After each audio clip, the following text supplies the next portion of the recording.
Hello and welcome to the Magical Learning Podcast. Today, as you can see in our descriptor, we've got a wonderful guest, Jordana Borensztajn. And Jordana is the author of this lovely little book, The Little Book of Influence. So welcome, Jordana. How's your week been? It's been awesome, actually. I love the fact that the sun is shining. I've been super busy. I'm at the top of book is out, start the promo, start to share this beautiful baby I've been working on for so long. 4 a.m. wake ups. I'm so proud of it. So full energy and yeah, just super pumped to be here right now. And congratulations on your latest book, and we'll talk a little bit more about that in a second. But first of all, for our listeners and viewers who may not know much about you, can you tell us a little bit about your journey so far? Yes. So it started with a cadetship at the Herald Sun, which I absolutely loved. And then I worked at Nova Entertainment as national online music editor. And during that period of time, I went out on a really bad date, which pushed me into a career in comedy. Every cloud has a silver lining. And then after I did a couple of shows at the Melbourne International Comedy Festival in 2013, 2014. And then I moved into the corporate world, first as a corporate humorist, and then that evolved into keynote speaking, emceeing. I live in Melbourne, we had more lockdowns than any city in the entire world, during which time I unexpectedly became a magician and a mentalist because I was in my apartment alone and everything was covered in glitter, glue and sparkles. And I was doing this challenge and the question was, how can you be a beginner? What can you try? What is brand new? And I was like, I've tried everything. I even did speed dating on Zoom. It was horrendous. So I went online and I was like, I wonder if I could learn magic. I typed in learn kids magic trick on YouTube, learned how to make a crown disappear, and I just fell in love. And so now my life off stage is public speaking training, and then on stage is everything you can imagine from an entertainment perspective and bringing joy to people. Oh, I love that. And you know what? You're just the epitome of magical learning, literally. I know. I fit with your branding very, very well. We need magic and we need laughter and we need joy in learning because it changes and transforms the experience. Totally, totally. It's That's definitely critical. our lot as well. Oh, how good is that, John? So, my next question is, let me hold the book up. Tell us a little bit about why you wrote the Little Book of Influence, which I love the size of it, and why this is important for our listeners and our viewers. So I wrote it because I've seen amazing people stay silent because they were, fearful of being judged or fearful of being humiliated. I've seen relationships crumble and careers stall, and not because of a lack of talent, but because of a lack of connection. And I've seen, people with amazing ideas where the ideas just wither away because they couldn't actually communicate them properly. And we're living in a world where we're drowning in noise and everyone's talking, but there's not enough meaning being communicated. And we've got this rise of artificial content, and authentic human connection it's not just a nice to have, it is our survival skill. And communication is not a soft skill. It is the sharpest tool that we've got. Our communication influences our career trajectory, our relationships, our confidence, every single aspect of our life. And so I wrote this book because it has and holds the greatest disasters that I have experienced over the last couple of decades and the biggest lessons that I've learned. And influence to me isn't about perfection. It's not about manipulation. It's about complete presence, and it's about showing up as you are, fully, beautifully, authentically, reading the moment accurately, and then responding in a completely authentic way. Because when you see people, you hear people, you make them feel valued, you actually give others permission to be as vulnerable and as honest as you are in that moment. What a beautiful answer. And it leads into my next question, which is, would you mind sharing an example of a humiliating fail that you used basically and applied your process to actually transform? Um, and how did you actually go about doing that? Because we can shut down the communication when we fail, but I love your approach of let's use it for fuel to transform. 100%. I think that we all experience failures and humiliation, and I think that in society we try to hide them. We default to being embarrassed and fearful instead of going, how can I actually use this as a catalyst for change? So I think the best story to share with you is where it all began, which was the bad date. So I was having some, really good banter with this guy. Everything was, it was looking good. He seemed smart and witty. He was good looking. And I'm like, I get up to the cafe and I've got this beautiful nervous energy. And I'm like, what's going to happen? And I look around and someone's waving at me and it does not look anything like the person that I was communicating with. I get a message saying, I'm here, I can see you. And I'm like, oh no. I sit down. This guy's like all the horrors that you hear. He's like, definitely 2 decades older than the picture, possibly 2 hairlines ago it was taken. He comes hungover, he's slurring his words. So we don't just not get along, but we start fighting in public, completely humiliated. And I left going, oh my gosh, I'm going to be a lonely cat lady for the rest of my life. What do I do? And at this point, I was in my late 20s. Most of my friends were married or engaged. And I was like, I'm going to be literally a lonely cat lady talking to succulents.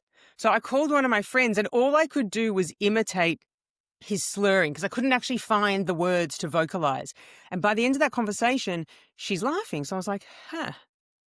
So then the next phone call, I called another friend, put extra enthusiasm, extra exaggeration.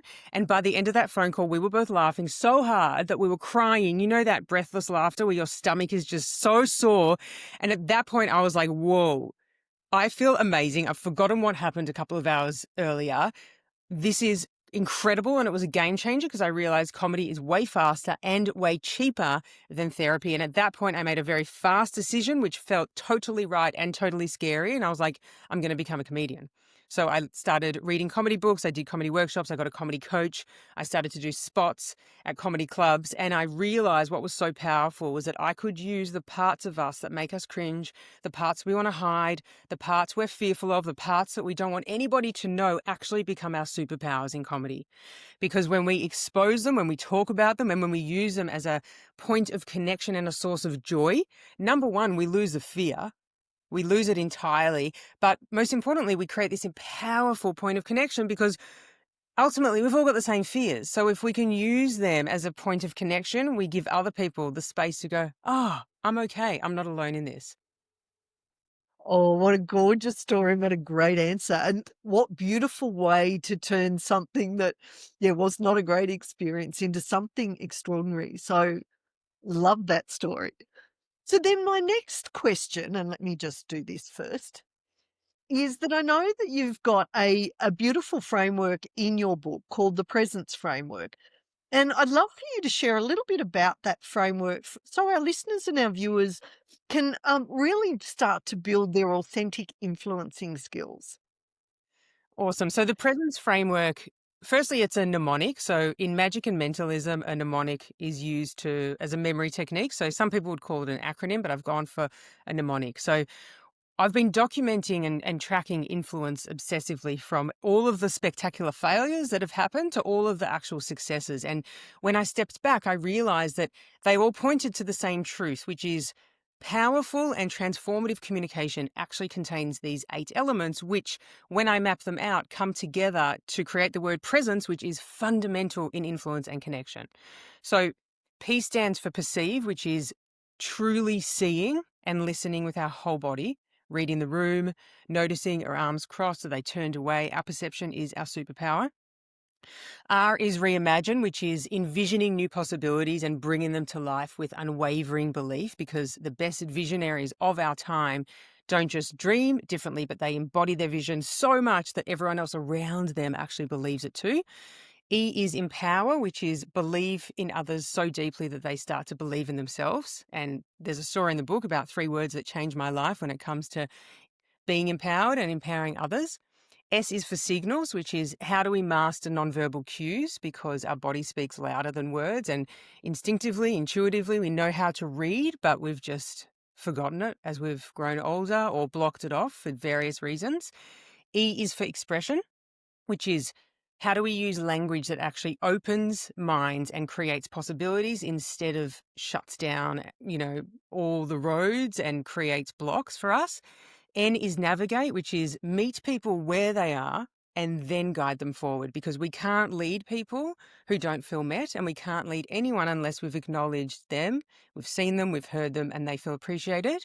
C is congruence, which is complete alignment between what you think, feel, say, and do. So in every moment, are my words, my energy, my intention, my body, is everything giving off the same message? Is everything moving in the same direction? Because people trust us when every part of us is aligned, and we can tell when something's out of sync. And E is embody, which is bring your whole beautiful, imperfect, messy self to every interaction. And our weirdness and our vulnerabilities are not something to hide. And when we actually own the parts that make us different, they become, as I said, our superpowers. And, this framework is critical because they're the building blocks that all come back to the same beautiful core ability, which is how do we truly find the power to connect with another human being in real time? All of these elements weave together and work together. Oh, I love that. How gorgeous. So then my next question is, how can people learn to read the room? Perhaps a little bit like a detective. So how can we come to this presence, use your framework, and just be able to see what's happening in a room? So, a couple of things I look for whenever I hit a room for an event or a meeting. Number one is body language and positioning. So, are we leaning in? Are we pulling back? Are our feet pointed towards the direction where the person or the event is, or are our feet pointed towards the exits and moved in a different direction? Are arms crossed? Are they open? And then I look at eyes and expression. So are eyes lit up and excited? Is there a soft sort of smile to the face, or are eyes glazed over with that sort of blank look? Are we when we smile, a true smile is called a Duchenne smile. And when we smile with our whole face and it's a true smile, we have the crow's nest wrinkles at the side of our eyes and we actually lift our cheeks. So a fake smile is literally just the Joker smile where you're just moving your mouth. So is someone actually smiling with their whole face? Is it actually meaningful and intentional and authentic? Or is it just a half masked smile? And then the energy and the rhythm is critical as well. Like you can feel the difference between an engaged quiet with anticipation and excitement versus a hostile quiet, which is there is a void in the air, there's no oxygen in the room, and everyone wants to just race out. Energy is invisible, but it's everything. And so we need to just get super quiet and go, okay, what is the pulse in this room right now? And then silence and pauses is also critical. So the pause before a question, the heaviness of someone's sigh, the moment of hesitation before they speak. Like silence is never empty, it is full of information. We just need to learn how to be present again and go, what am I picking up? And what can I see before I go, boom, this is my agenda and this is what I want. So, Jordana, my next question actually comes from within that question or your answer there, which is how do you deal with a hostile room? How do you bring them back to you? So I didn't know how to do it at the start of my career. And I was so committed to being perfect and so committed to my scripting that I had a lot of disasters because I just went straight forward with my material, irrespective of who was in front of me. I did not read the room. There is actually a story in the book about the worst heckler I've ever had. I was on a cruise ship and it was just, I was doing social media comedy and it was a wrong audience and I had no other material at that point. And literally mid-show, this guy in his 80s yells out, "You're the worst comedian I've ever seen. Get off the ship." It was crazy. And at that point, I didn't know how to adapt. So I just kept going with my material, which was terrible. And the body language gave it away. There were crossed arms. There was a man checking his watch twice, a couple, whisper to each other. There's a shake of a head. Like if I saw all of that now, I would just stop and I would go, okay, clearly not the right audience, not the right material. Let me be a wizard and just give you your time back. Look at that. How good's that? But when it comes to now, one of the greatest turning points was I was doing a keynote presentation and it was this corporate audience and there was a heckler in the group. And it was so fun because I was like, oh my God, my first corporate heckler. And so I jump off and on the stage a lot. And so I have a lot of interaction and it wasn't banter. He just wanted to keep, just stopping the conversation and stopping the conversation. So I was like, okay, I'm going to give you what you want. So I gave him the microphone. I said, the mic is yours for 2 minutes. Say whatever you want and then sit down. So he just said a few short words and sat down and everyone was just roaring and cheering because I met him where he was. Even if it was distraction, I'm like, I'm going to meet you where you are. I'm going to see you. And then we can all move forward after that. So right now, I comedy taught me to acknowledge the awkward, which is if something is going on that is distracting everybody, don't fly past it. Stop, acknowledge it, talk about it, because if something's happening and everyone's focused on it, you've lost them anyway. So I love awkward moments. I thrive for awkward moments, and nothing phases me in the corporate world because I've experienced it all in comedy. Oh, I love that story, and thank you for that because that was off the cuff, that particular question. And I love how you handled the corporate heckler. That's pretty amazing 'cause, like I do public speaking as well, I don't think I've ever had a corporate heckler, so I love your It approach. I'm gonna was use that if ever I have It it. was so exciting and so different. You know, the first, like the cruise ship, I was like, oh my God, I had no idea what to do. Like my comedian brain was firing, but my professional brain was like, no, you can't stay professional. Whereas now I'm like, if you have the guts and the courage and the energy to give it to me, I will happily dish it back. All above board and playful. Playful is the key to everything. Yeah, I love that, I love that. So, really curious, what's one bit of advice that you wish you'd been given when, when you were younger? So advice you'd give your younger self, I suppose. Really hard because I don't want to be one of those people that says, every single lesson happened for a reason, but it kind of did. But I think I would just get to my lessons faster would probably be the answer. So I think I would tell myself to own my fear instead of hiding it. So I used to think that confidence meant being fearless. And, as I said, I was a perfectionist. I memorized scripts and I memorized jokes to feel safe. I constantly sought approval because as a journalist, I was taught get your work checked. So I was used to that cycle of get it checked and approved. And until I had that process in place, I didn't feel like it was okay. So that external validation. And I also performed what I thought people wanted to see. And so all of this traps me. And so the breakthrough happened at my first comedy festival show. It was in 2013, 55 minutes. And for some reason, in the lead up, all I was focused on was producing, writing, marketing, practicing, etc. And then like a month out, everyone was like, I'm going to heckle you, I'm going to heckle you, I'm going to heckle you. And I was like, whoa. And I was like, hang on a second. Like I've heard of hecklers, but like I didn't think it'd come to my show. So I wasn't prepared for that at all. So I was like, what am I going to do? Like literally, I don't have the skills to deal with this and I don't want one thing to derail all the energy and effort that's actually gone into this. So I went onto Google and I was like, what are the most common heckles? And then my second question was, what are the best comebacks for heckles? And I printed out 4 pages and took a clipboard every single night. And so I completely owned my fear and I stopped the show every single night. I said, cool, lights up. And I told the audience, I said, for some reason, every single person threatened me. We're going to heckle you. We're going to heckle you. I was absolutely petrified. So I have printed off the greatest heckles and the best comebacks ever. So this is your moment. Hit me with the best that you've got. I promise you, I have an amazing comeback. And, it'd throw to the audience and someone would say, you suck. And I'd look down my list and I'm like, and you swallow. It was riotous. It was the best part of every single show because I completely was congruent, as I mentioned before. I totally owned my fear. I was present in the moment and I was like, this is who I am. This is what frightens me. This is what I've done. Let's connect. And that was amazing. So I think if I could go back in time, I would say to my younger self, your vulnerability is not your weakness. It's your superpower, and all the things that frighten you will become your greatest strengths in every area of your life, not just comedy, but emceeing and keynote speaking and magic and mentalism and just as a human being. Oh, I love that. I love that response to that one too. I was laughing with my mute on. You should have had your mute off because I clearly just lost. Laughs are critical for a comedian. You do know that. I do know that, and the reason I've had my mute on is my computer is at the end of its life, and it's making some weird noises, so I didn't wanna interrupt your flow with the Yeah, weird okay. noises of my computer, but I was totally laughing. Those that are watching on YouTube, you will see me laughing my head off at that moment. Oh, so my next question, Jordana, is, we have a number of listeners and viewers who are thinking about writing books, and so we'd love to know, because you've written a couple of books, Yeah. we'd love to know, your writing process, because every author seems to be different.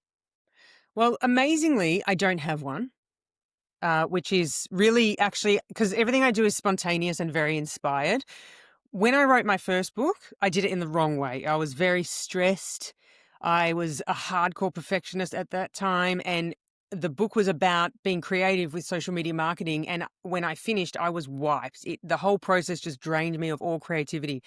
So I made a promise to myself after that. I'm never going to write another book unless it's just a joyful experience and joyful every single step of the way. So that's definitely a mantra that I've taken into my last 3, including this. And this one in particular is very storytelling driven. So tiny book, there's a concept in magic and mentalism. I love that you're holding it up. We both are. It's so cool. There's a concept in magic and mentalism, which is pack small, plays big.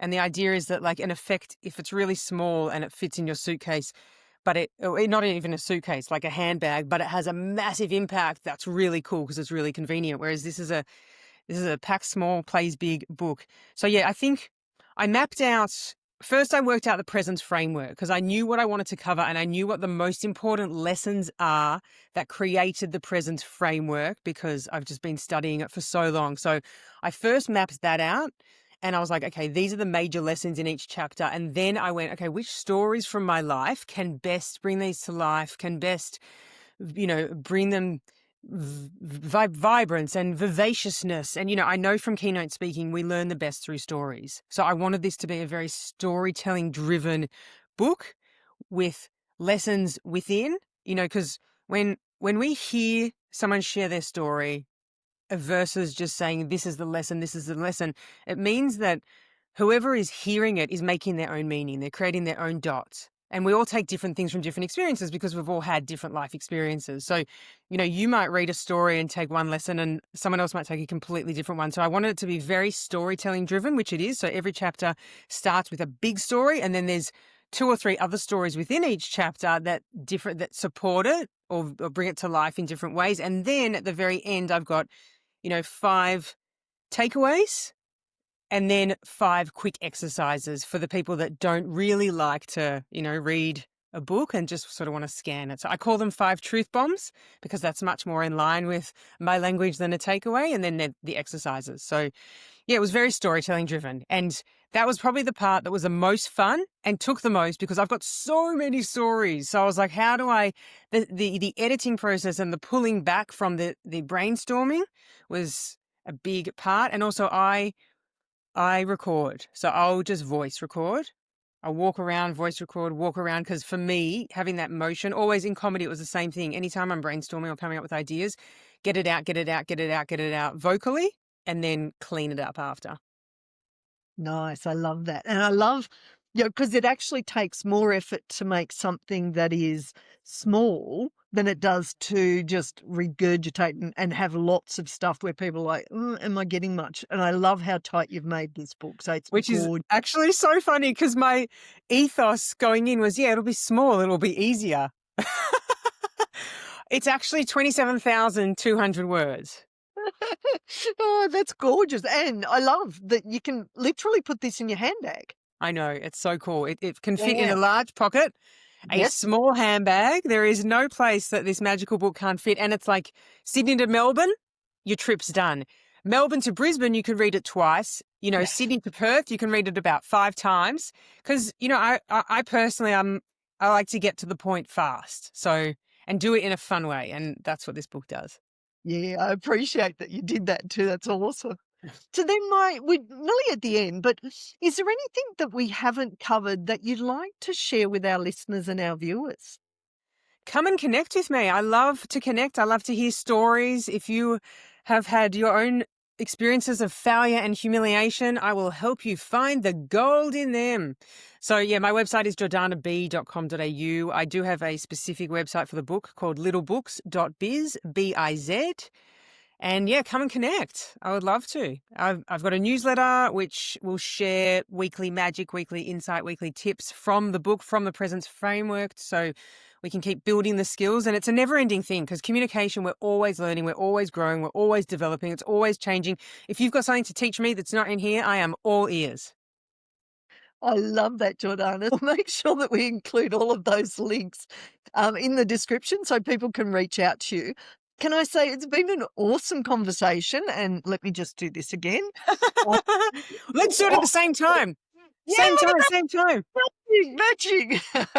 Um, so thank you so much, and, I'm pretty sure Jez and I are gonna get you back on another magical learning podcast because this was heaps of fun, and Oh, thank you. the entire team. So, they all ask different questions, you pick the topic, so we're hoping you might come back and join I'd us. love to come back. We can talk about so many things. There's so many individual disasters that are covered in the book, successes, the contrast between what went wrong, what went right. Magic and mentalism, the story of how I got into that is a whole different thing. So That'd many, be many awesome. topics that we can dive into. Awesome. Oh, I love that. So, Jordana, thank you so much for joining us. And to all of our listeners and viewers who've been sharing, thank you so much. And everyone, have a magical week. Thank you for having me.